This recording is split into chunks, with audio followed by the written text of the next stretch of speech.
Good afternoon, student. Today in lesson number 8, pollution, we will discuss about the soil pollution. In my last video, we already discussed about water pollution and air pollution. Now, we will start our soil pollution.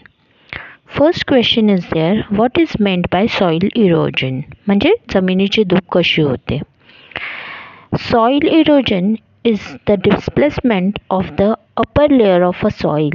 This natural process is caused by the dynamic activity of erosive agents, that is water, ice, snow, air, plants, animals and humans. Because of that the soil erosion happen. म्हणजे जमिनीची धूप कशी होते?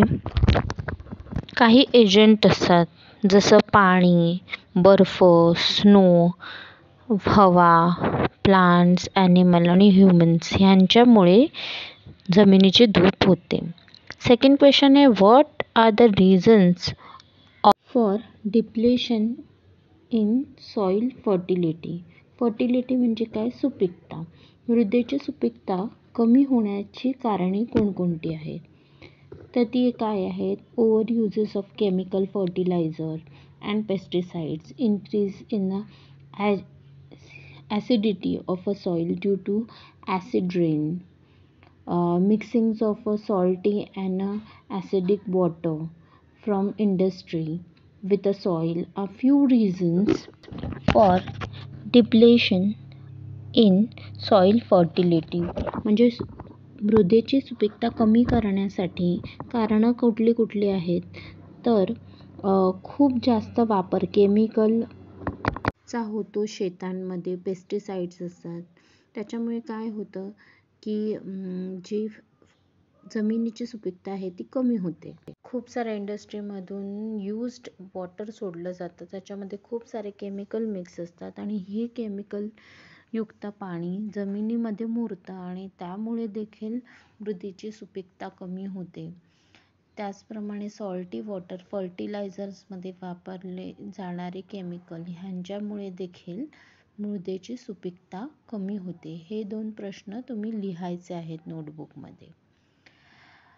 आता out of total land area of the soil, some is covered by ice, some is desert, whereas some is occupied by mountains and hills. Very less of land is available for a human use. म्हणजे माणसाच्या यूजसाठी खूप कमी जागा आहे. Okay. Soil is said to be polluted when there are change in its physical, biological and chemical properties and its fertility decreases due to either natural or man-made reasons. म्हणजे natural reasons देखील कारणीभूत आहेत आणि काही man-made reasons सुद्धा कारणीभूत आहेत. कशासाठी? Properties of chemicals, biological, physical हे वापरल्या जाण्यामुळे देखील खूप प्रॉब्लेम होतो आहे मृदेच्या सुपीकतेमध्ये.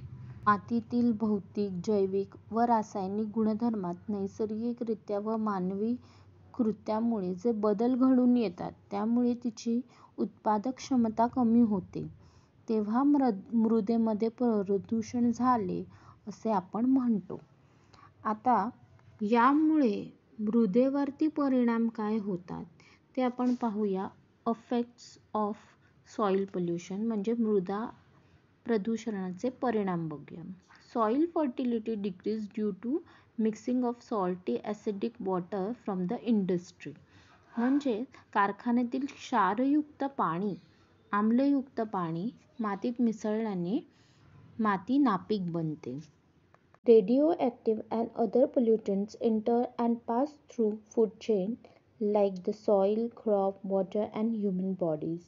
म्हणजेच किरणोत्सारी पदार्थ व इतर प्रदूषण मृदेमधून पिके, पाणी व मानव अशा अन्नसाखळीतून प्रवास करतात. Problem of water pollution increase due to soil pollution. Toxic substance leach into water similarly decrease spread through various pathogens. म्हणजेच काय, मृदा प्रदूषणामुळे जलप्रदूषणावर धोका वाढतो, कारण विषारी द्रव्ये मृदेमधूनच जवळच्या पाणीसाठ्यात किंवा पाझरून भूगर्भात प्रवेश करतात. तसेच जीवजंतूंमुळे, पॅथोजेन्स मीन्स व्हायरसेस वगैरे, जीवजंतूंमुळे विविध रोगांचे प्रसार होतात. Relationship of soil pollution with the air and water pollution. म्हणजे मृदा प्रदूषणाचा हवा तसेच जलप्रदूषण यांच्याशी असणारा संबंध. If waste is dumped at wrong places instead of composting, pathogens grow upon it, which are then mixed with water, causing water pollution. Insecticides, chemical fertilizer, weedicides are also very harmful, are used in the agriculture. म्हणजे रासायनिक खतं, कीटकनाशकं जी शेतामध्ये वापरली जातात, त्यामुळे देखील मृदेचे खूप प्रदूषण होते. which causing the soil pollution. Excessively spraying insecticides and weedicides are mixed with the air and causing air pollution. Similarly, excessive use of chemical fertilizer causes water pollution. Soil pollution occurs due to the mixing of a human waste, birds and animal waste. This release various sinking gases causing air pollution. Same waste may causing water pollution if mixed with the water. Pollution prevention and control. प्रदूषण प्रतिबंधक आणि नियंत्रण. Laws of control, regulation and preventions of the pollution. काय आहेत ते? तर first आहे water pollution and prevention act 1974. This act is formed by government of India for the water to protect the water from the pollution. Air Pollution and Prevention Act 1981. Environmental Protection Act 1986. Various laws and rules are in force in relation to biomedical waste, harmful influence, soil waste and sound pollution. Government of India statutory bodies like Maharashtra Pollution Control Board and Central Pollution Control Board supervise about whether the industrial areas, local government bodies like a municipality, district council, panchayat samiti, gram panchayat, etc. follows the laws about the pollution control or not. जैववैज्ञानिक कचरा, धोकादायक उत्सर्जन, ध्वनी प्रदूषण नियंत्रण ह्या सर्वांबाबत विविध कायदे केले गेले, नियम अस्तित्वात आहेत. कारखाने, औद्योगिक वसाहती, महानगरपालिका, जिल्हा परिषदा, पंचायत समिती, ग्रामपंचायत इत्यादी संस्थांद्वारा प्रदूषण नियंत्रणाशी संबंधित कायदे यांचे पालन होत आहे की नाही यावर सतत देखरेख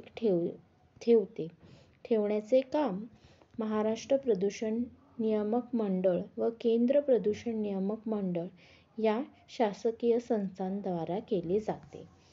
Here we completed our soil pollution as well as our lesson number 8 pollution. There is an exercise you have to complete it. I will send the link of exercise today. So please complete question number 1 and question number 2 and 3 and send it to me.